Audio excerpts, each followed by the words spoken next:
ونعوذ بالله من شرور أنفسنا ومن سيئات أعمالنا من يهده الله فلا مضل له ومن يضلله فلا هادي له وأشهد أن لا إله إلا الله وحده لا شريك له وأشهد أن سيدنا ونبينا ومولانا محمدا عبده ورسوله صلى الله تعالى عليه وعلى آله وصحبه وبارك وسلم تسليما كثيرا. أما بعد فأعوذ بالله من الشيطان الرجيم. بسم الله الرحمن الرحيم. إن عدة الشهور عند الله 12 شهرا في كتاب الله. صدق الله مولانا العظيم. وبلغ رسوله النبي الكريم ونحن على ذلك من الشاهدين والشاكرين والحمد لله رب العالمين. بزرگان محترم اور برادران عزیز،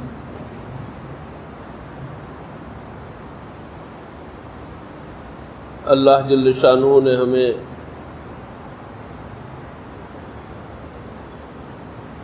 اپنی اشرف المخلوقات میں سے بنایا، اور اللہ نے ہمارے اوپر کرم یہ فرمایا کہ ہمیں عقیدہ عطا فرمایا،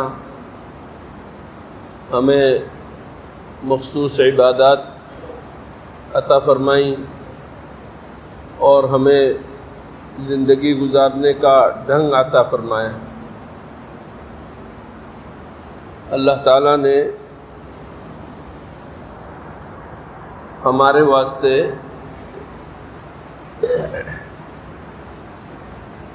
ہمیں بے یار و مددگار نہیں چھوڑا،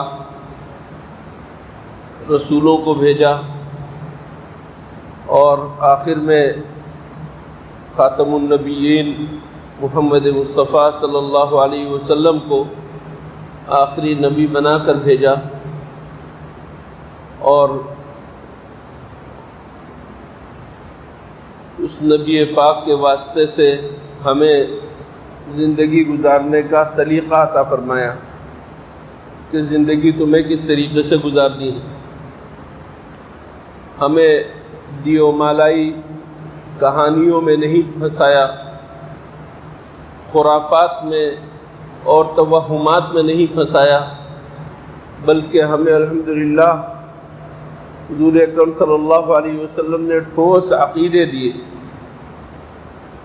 اور انسانی فطرت کے ساتھ مناسبت کر رکھنے والی عبادتیں عطا فرمائیں،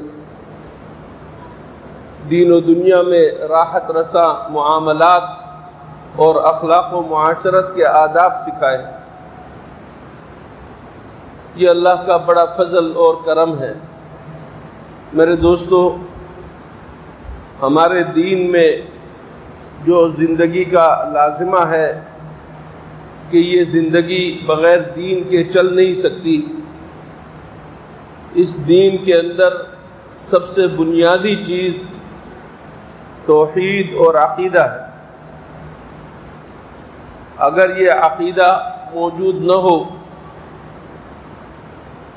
تو ساری چیزیں بیکار ہیں، کسی چیز کی کوئی حقیقت نہیں۔ نمازیں، روزے اور دیگر عبادتیں یہ عقیدہ توحید اور عقیدے کے اوپر مبنی ہے۔ جب تم اللہ کو ایک مانو گے اور اس کو کارساز مانو گے، اس کو وکیل مانو گے، اس کو کفیل مانو گے، اس کو خالق اور مالک مانو گے، اس کو معبود برحق مانو گے، تو تمہاری عبادات صحیح ہوں گی، ورنہ عبادات کی کوئی حیثیت نہیں۔ جس خالق کو، مالک کو تم نے دل سے تسلیم کیا، مانا، زبان سے جس کا اقرار کیا، اس خالق اور مالک نے جو طریقہ کار بتایا اس کے مطابق تم اپنی زندگی گزارو گے تو تمہاری زندگی ہوگی۔ اس نے کہہ دیا کہ تجارت تم کر سکتے ہو اور تجارت کے ذریعے سے نفع کما سکتے ہو، خرید و فروخت کے ذریعے سے نفع کما سکتے ہو، لیکن اس نے کہہ دیا خبردار تم اپنے سرمایے میں سود کے ذریعے سے بڑھوتری مت کرو، تمہارے سرمایے میں سود کے ذریعے سے زیادتی ہو جائے اس کی کوئی گنجائش نہیں ہے۔ یمحق اللہ الربا ویربی الصدقات، اللہ تعالیٰ ربا کو مٹاتا ہے اور صدقات کو بڑھاتا ہے۔ احل اللہ البیع وحرم الربا، اللہ نے خرید و فروخت اور تجارت کو حلال قرار دیا ہے اور ربا کو، سود کو، انٹرسٹ کو، جس کو آج فائدے کا نام دیا جا رہا ہے، اس کو اللہ نے حرام قرار دیا۔ میرے دوستو، یہی صورتحال معاشرتی معاملات کے اندر ہے۔ آج یورپ کا نظام دیکھیں کہ وہ لوگ بہت مضبوط ہیں قانون کے اعتبار سے، قانون پر عمل درآمد کے اعتبار سے اور قانون کی پاسداری کے اعتبار سے، نظام کے اعتبار سے ان کی مثالیں دی جاتی ہیں، لیکن انہوں نے قانون کی پاسداری تو کی لیکن خاندانی نظام کو تہس نہس کر کے رکھ دیا۔ ان کے ہاں بوڑھے ماں باپ کا کوئی حق نہیں ہے، بوڑھے ماں باپ کے ساتھ انتہائی رحم دلی کا معاملہ یہ ہے کہ ان کو بوڑھوں کے گھروں میں پہنچا دیا جائے، ان کو اولڈ ہاؤس میں پہنچا دیا جائے کہ وہ وہیں پر پڑے رہیں اور وہ ڈسٹرب نہ کریں اپنے بچوں کو۔ کبھی کبھار کرسمس کے موقع پر، کسی تہوار کے موقع پر جا کر ان کی زیارت کر لیں گے بچے۔ بوڑھوں کا حق یہ رہ گیا ہے، ماں باپ کا حق یہ رہ گیا ہے۔ اولاد کو ماں باپ کے ساتھ کوئی رابطہ نہیں۔ بیٹی ہے آزاد ہے، وہ جس کے ساتھ گھومے اور پھرے، بیٹا ہے آزاد ہے، وہ جس کے ساتھ گھومے اور پھرے۔ اپنے گھر میں وہ کسی بھی قابل اعتراض شخص کو لا سکتا ہے یا لا سکتی ہے۔ خاندانی نظام تباہ ہو کر رہ گیا۔ اللہ نے مرد کو قوام بنایا، ذمہ دار بنایا، عورتوں کا سارا خرچہ مردوں کے اوپر رکھا، لیکن یورپ والوں نے کہا کہ نہیں، برابری کا درجہ ہے۔ چنانچہ برابری کا درجہ اس طریقے سے کیا کہ عورت کے اوپر بوجھ زیادہ ڈال دیا کہ کام کے اندر برابری ہے، کام کے اندر برابری ہے۔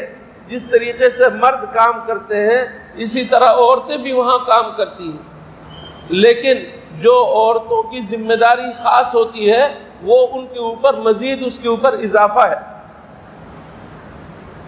اور بھی انتہائی گندے کام، غیرت سے گرے ہوئے کام، وہ سارے کام عورتیں کر رہی ہیں۔ خاندانی نظام کو تباہ کر کے رکھ دیا۔ دوسری طرف آپ اپنے اسلام کو اور دین کو دیکھیے کہ ہمارے اسلام نے کہہ دیا کہ ماں باپ کے حقوق ہیں۔ انت ومالک لابیک، تم کیا، تمہارا مال کیا، سارا کا سارا تمہارے باپ کا ہے۔ تم اور تمہارا مال، یہ سب کچھ تمہارے باپ کا حق ہے۔ ماں باپ ضرورت مند ہو، بیٹوں کے ذمہ لازم ہے کہ ان کی خدمت کرے اور ان کا خرچہ چلائے۔ ایک نظام دیا اور زبردست نظام دیا، اولاد کی پرورش کا نظام رکھا ماں باپ کے ذمے، اور خرچہ کرنے کا نظام رکھا باپ کے ذمے، پرورش اور تربیت کا نظام رکھا ماں باپ دونوں کے ذمے اور خاص طور پر ماں کے ذمے۔ گھر کی حفاظت کی ذمہ داری بیوی کے اوپر ہے، اور بیوی کا سارا خرچہ، اس کے کپڑے لتے سے لے کر کھانے پینے تک، اس کی باعزت رہائش تک سب کچھ مرد کے اوپر ہے۔ جب تک شادی نہیں ہوئی بچی کی ذمہ داری باپ کے اوپر ہے، شادی ہو گئی اب شوہر کے اوپر ہے۔ ایسا نہیں ہو سکتا کہ وہ عورت فیکٹری جا کر کام کرنے کی ضرورت پڑے، الا یہ کہ کوئی بھی سہارا نہ ہو، نہ باپ ہے نہ بھائی ہے، کوئی بھی سہارا نہیں ہے، مجبور ہو تو اور بات ہے، ورنہ اسلام میں اس کی گنجائش ہی نہیں کہ عورت جا کر فیکٹری میں جا کر کام کرے، اس لیے کہ یہ زائد کام ہے اور اپنے اوپر وہ بوجھ اٹھا رہی ہے، اور اس کا حکم ہمارے دین نے نہیں دیا، ہمارے دین نے اس کا حکم نہیں دیا۔ آج کتنی ساری عورتیں ہیں اپنے دین کے نظام کو چھوڑ کر تکلیف میں مبتلا ہے۔ زمانے کے ساتھ کندھے سے کندھا ملا کر چلنے کے لیے، زمانے کا ساتھ دینے کے لیے عورتیں فیکٹریوں میں کام کر رہی ہیں، ملوں میں کام کر رہی ہیں، دفتروں کے اندر جھاڑو پوچھا کر رہی ہیں، اور اسی طریقے سے اپنے باس اور اپنے بڑوں کی خوشامدیں کر رہی ہے، اپنی عزتیں گنوا رہی ہے۔ ہوٹلوں میں، جہازوں میں یہ عورتیں غیر مردوں کا دل لبھا رہی ہے۔ کس قدر نظام کو تلپٹ کر کے رکھ دیا۔ ہمارے دین نے ایسا نظام نہیں دیا تھا۔ بہرحال میں یہ عرض کر رہا تھا کہ ہمارے دین نے ہمیں عقیدہ دیا، ہمارے دین نے ہمیں عبادتیں دی، ہمارے دین نے ہمیں معاملات کے اصول دیے، ہمارے دین نے ہمیں معاشرت اور اخلاق کے اصول دیے۔ ان سب چیزوں کے اندر میرے دوستو سب سے اہم ترین چیز عقیدہ ہے۔ اگر عقیدہ درست، باقی چیزیں درست ہو سکتی ہیں اور باقی چیزوں کا اعتبار ہوگا، اور اگر عقیدہ درست نہیں ہے تو باقی کسی چیز کا کوئی اعتبار نہیں۔ فرزدق ایک شاعر گزرا ہے، حضرت حسن بصری یا کسی اور بزرگ نے ایک جنازے میں شریک تھے، پوچھا فرزدق شاعر سے کہ فرزدق آج کے دن کے لیے، یعنی موت کے دن کے لیے، جنازے کے اس دن کے لیے تم نے تیاری کیا کی؟ تم نے تیاری کیا کی؟ فرزدق نے کہا کہ میری تیاری لا الہ الا اللہ ہے۔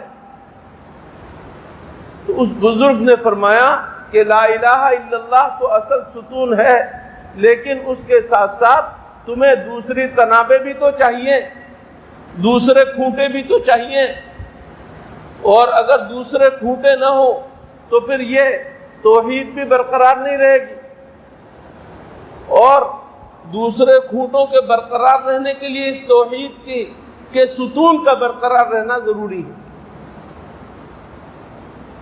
یہ بنیاد ہے، توحید بنیاد ہے، اس بنیاد کے اوپر عبادت ہے، اس بنیاد کے اوپر معاملات ہے، اس بنیاد کے اوپر معاشرت ہے، اس بنیاد کے اوپر اخلاق ہے، اس بنیاد کے اوپر تمام نظام ہے۔ اگر یہ توحید نیچے سے نکل جائے، عقیدہ اگر نیچے سے نکل جائے تو باقی ساری چیزیں دھڑام سے گر پڑیں گی۔ میرے دوستو، ایسے ہی عقیدوں میں سے ایک عقیدہ حضور اکرم صلی اللہ علیہ وسلم نے ہمیں یہ دیا کہ دیکھو جو کچھ کرتا ہے اس دنیا کے اندر اللہ ہی کرتا ہے، اللہ کے سوا کوئی اور نہیں کرتا۔ یہ ہمارا الحمدللہ عقیدہ ہے۔ جو کچھ دنیا کے اندر ہو رہا ہے، پتہ ہل رہا ہے تو اللہ کے حکم سے، اللہ کے ارادے سے، اگر پتہ گر رہا ہے تو اللہ کے حکم سے، ہوا اگر چل رہی ہے تو اللہ کے حکم سے، کسی کی موت آ رہی ہے تو اللہ کے حکم سے، کسی کا ایکسیڈنٹ ہو رہا ہے تو اللہ کے حکم سے، کسی کو بیماری لاحق ہو رہی ہے تو اللہ کے حکم سے، کسی کی سانس بند ہو رہی ہے تو اللہ کے حکم سے۔ اللہ کے حکم کے بغیر کوئی چیز نہیں۔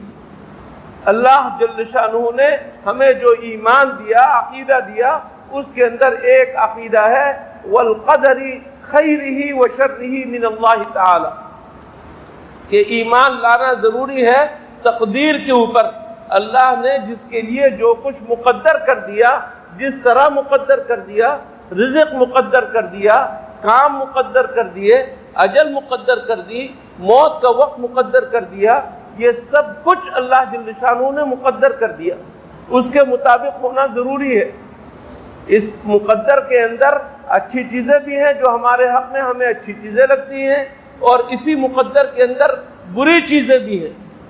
مقدر کرنے کا کام اللہ کرتا ہے، اور ہماری نسبت سے کوئی چیز بری ہے، کوئی چیز اچھی ہے، سب پر ایمان لانا ضروری ہے، سب پر ایمان لانا ضروری ہے۔ ایسے ہی عقیدے میں سے اللہ جل شانہ نے ہمیں یہ عقیدہ دیا، اور اس عقیدے کے تحت ہمیں ایمان لانا چاہیے کہ ایک آدمی بیمار پڑتا ہے تو اس کی بیماری دوسرے کو از خود نہیں لگ سکتی۔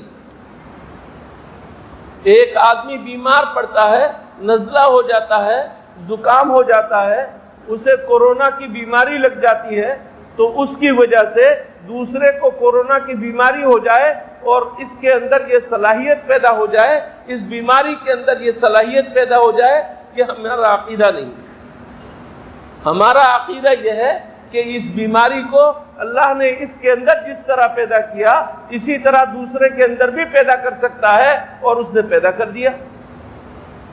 بیماری کی طاقت نہیں ہے کہ وہ منتقل ہو جائے، اللہ پیدا کرے تو منتقل ہو۔ دسیوں ہزار بیمار ہیں ہاسپٹل میں، اور ایک ڈاکٹر، دو ڈاکٹر ان سب بیماروں کا علاج کر رہا ہے، اور وہ ڈاکٹر بالکل صحیح سالم ہے۔ یہ اللہ کی قدرت ہے، یہ اللہ کی قدرت ہے۔ اور کہیں دسیوں ہزار صحت مند لوگ ہیں، اور ایک آدمی بیمار وہاں پہنچ جاتا ہے، سارے کے سارے بیمار ہو جاتے ہیں۔ اس بیمار نے بیماری نہیں پھیلائی، اس بیمار کی بیماری نے منتقل ہو کر نہیں دکھایا، بلکہ اللہ نے ان سب کو بیمار کیا ہے۔ یہ ہمارا، میرے دوستو، عقیدہ ہے۔ حضور اکرم صلی اللہ علیہ وسلم نے فرما دیا، لا عدوى، بیماری متعدی نہیں ہوتی، بیماری متعدی نہیں ہوتی۔ اسی طریقے سے ہمیں حضور اکرم صلی اللہ علیہ وسلم نے یہ عقیدہ دیا کہ اچھا برا جو کچھ ہوتا ہے اللہ کی طرف سے ہوتا ہے۔ کسی چیز کو دیکھ کر یہ کہنا، بدفعلی لینا صحیح نہیں ہے۔ کسی چیز کو دیکھ کر بدفعلی لینا کہ یہ کام اچھا نہیں ہوگا، یہ کہنا صحیح نہیں ہے۔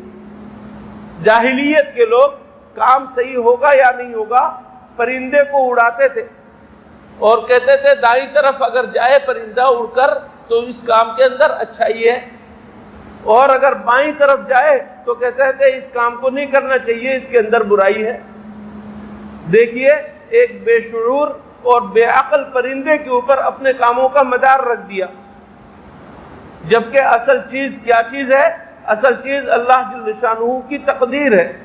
اللہ تعالیٰ نے کسی کو برائی میں مبتلا کرنا ہو تو کرے گا، لیکن کسی چیز کی بدفعلی لینا صحیح نہیں۔ ایک آدمی اچھا بھلا صحت مند، اور ایک کام سے، وہ اچھے کام سے وہ نکلا، گھر کے باہر دروازے سے جو نکلا تو اس کے سامنے سے ایک کالی بلی گزر گئی۔ کہتے ہیں کہ کالی بلی راستہ کاٹ گئی ہے، لہذا یہ کام صحیح نہیں ہوگا۔ ہندوانہ سوچ ہے اور ان کے توہمات ہیں، مسلمانوں کا عقیدہ یہ نہیں ہو سکتا، مسلمانوں کا عقیدہ یہ نہیں ہو سکتا۔ سفر کا مہینہ ہے، سفر کے مہینے کو منحوس سمجھتے آ رہے ہیں شروع سے ہی۔ حضور اکرم صلی اللہ علیہ وسلم نے فرما دیا، خبردار، اللہ نے 12 مہینے بنائے ہیں، 12 مہینے بنائے ہیں، اللہ کی کتاب میں لوح محفوظ میں لکھ دیا ہے، اور ان 12 مہینوں میں سے 4 مہینے زیادہ حرمت والے اور عزت والے ہیں، ان کا اہتمام زیادہ کرنا چاہیے، باقی سارے مہینے برابر۔ ان مہینوں میں سے کوئی مہینہ منحوس ہو، ایسا نہیں ہے۔ ان مہینوں میں سے کوئی مہینہ منحوس ہو، ایسا نہیں ہے۔ محرم کے مہینے میں لوگ شادی نہیں کرتے، کیونکہ نواسہ رسول کی شہادت ہوئی ہے۔ پوری امت کا اجماع ہے اور اتفاق ہے کہ محرم کے مہینے میں شادی ہو سکتی ہے، اور ہمارے سارے اسلاف اکابرین کی شادیاں ہوتی رہی ہیں محرم میں۔ سفر کے مہینے میں لوگ شادی نہیں کرتے، سفر کے مہینے میں لوگ مکان نہیں خریدتے، سفر کے مہینے میں کوئی اچھی تقریب نہیں کرتے۔ کیوں؟ سفر کا مہینہ خالی کا مہینہ ہے، صفر کا مہینہ ہے۔ سفر کا مہینہ نحوست کا مہینہ ہے۔ غلط عقیدہ ہے، ہمیں ہمارے دین نے، ہماری شریعت نے یہ عقیدہ نہیں دیا۔ ہمارے ہاں بدفالی نہیں ہے۔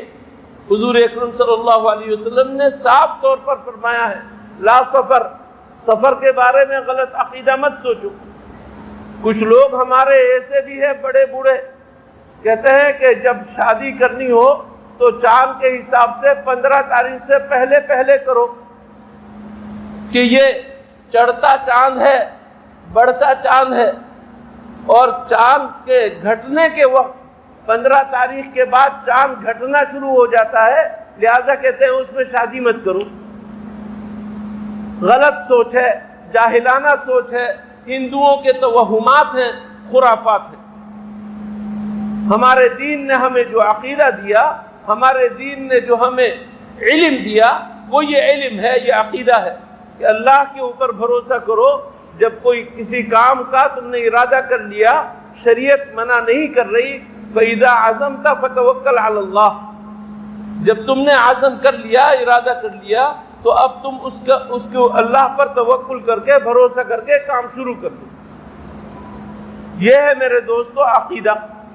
اگر ہمارے عقیدے درست نہیں ہوں گے تو ہماری ساری نمازیں، ہماری ساری عبادتیں اور ہمارے سارے معاملات، میں نے بتایا، سب بیکار ہیں اگر یہ عقیدہ درست نہ ہو۔ عقیدے کا درست ہونا ضروری ہے، عقیدے کا صحیح ہونا ضروری ہے۔ ایسے ہی عقیدوں میں سے اس سفر کے مہینے میں بھی ہے۔ اسی طریقے سے سفر کے مہینے میں مہینے کے آخری بدھ کا دن، اس کو جو ہے لوگوں نے میلے ٹھیلے کا ذریعہ بنا لیا اور مشہور کر دیا کہ حضور اکرم صلی اللہ علیہ وسلم نے اس دن صحت کا غسل کیا تھا، اس دن صحت کا غسل کیا تھا، یہ لوگوں نے مشہور کر دیا۔ اور اس دن جو ہے مٹھائیاں بانٹتے ہیں، مزدور مٹھائی کا مطالبہ کرتے ہیں، فیکٹری مالکان جو ہے مٹھائی تقسیم کرتے ہیں، جبکہ اس دن حضور اکرم صلی اللہ علیہ وسلم بیمار پڑے تھے۔ کہاں سے لے آتے ہیں؟ اپنی طرف سے عقیدہ گھڑ دینا، یہ ہمارا دین نہیں ہے۔ یہ مشرکوں کا دین ہو سکتا ہے، یہ بت پرستوں کا دین ہو سکتا ہے، یہ ہندوؤں اور توہم پرستوں کا دین ہو سکتا ہے، ہمارا دین بہرحال نہیں ہو سکتا۔ میرے دوستو، سفر کا یہ مہینہ ہے، اس کے بارے میں بھی ہمیں اپنے عقیدے کو درست رکھ لینا چاہیے۔ شادی بیاہ رمضان کے مبارک مہینے میں بھی کرنا جائز ہے، شادی بیاہ محرم اور سفر کے مہینے میں بھی کرنا جائز ہے۔ صرف ربیع الاول کا مہینہ یا صرف شوال کا مہینہ یہ شادیوں کے مہینے نہیں ہے، محرم سفر بھی شادیوں کے مہینے ہیں۔ محرم سفر کے اندر بھی آپ کوئی بھی نیک کام کر سکتے ہیں، اس میں کسی قسم کے کوئی حرج کی بات نہیں ہے۔ حضور اکرم صلی اللہ علیہ وسلم بدشگونی کبھی نہیں کرتے تھے، بدفعلی نہیں کرتے تھے۔ بدفعلی یا بدشگونی کا مفہوم آپ سمجھ رہے ہیں کہ کسی چیز کو دیکھ کر یا کسی چیز کو سامنے پا کر اس سے منحوس ہونے کا عقیدہ لینا یا اچھا ہونے کا عقیدہ لینا، یہ غلط ہے، کیونکہ ہمارا سارا مدار تو اللہ کے ایمان کے اوپر ہے، اللہ کے اوپر ایمان کی بنیاد پر۔ اللہ ہی سب کچھ کرنے والا ہے، واللہ یحکم لا معقب لحکمہ، اللہ ہی فیصلہ کرتا ہے، اللہ کے فیصلے کو تبدیل کرنے والا کوئی نہیں۔ ان اللہ فعال لما یرید، اللہ جو چاہتا ہے وہ کرتا ہے، اللہ کرنے والا ہوتا ہے، اللہ کے سوا کسی سے کچھ نہیں ہوتا۔ میرے دوستو، اس عقیدے کو اپنے دل و جان کے اندر سمو لینا چاہیے اور عقیدے کو درست رکھنا چاہیے، کبھی بھی بد عقیدگی میں مبتلا نہیں ہونا چاہیے۔ اللہ عز و جل ہمیں تمام عقیدوں کو درست رکھنے کا اہتمام کرنے کی توفیق عطا فرمائے۔ وآخر دعوانا ان الحمد للہ رب العالمین۔